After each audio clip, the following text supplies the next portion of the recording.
Đã rồi. Đã rồi, đã rồi. Nó rất còn hoài vậy. Wow.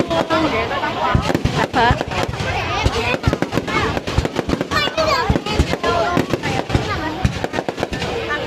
Hồi Tết hè qua cái Tết không có gì biến rồi.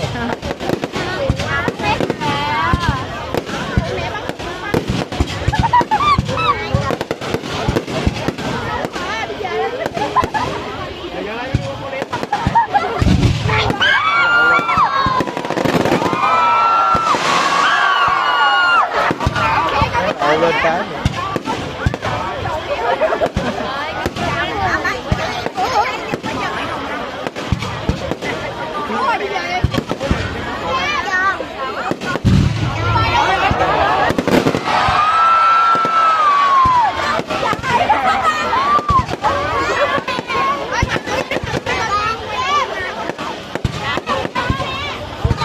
nãy giờ con ngáo nhìn trên điện thoại không à?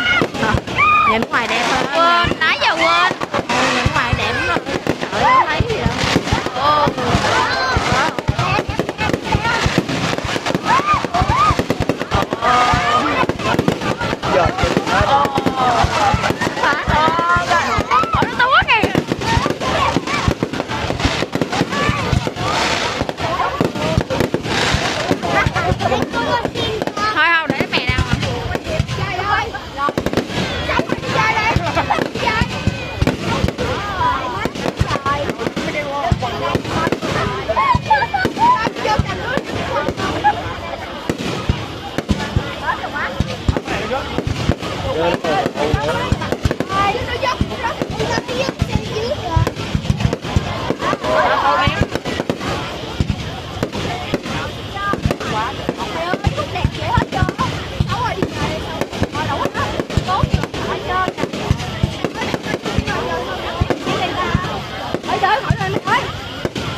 cái đùng món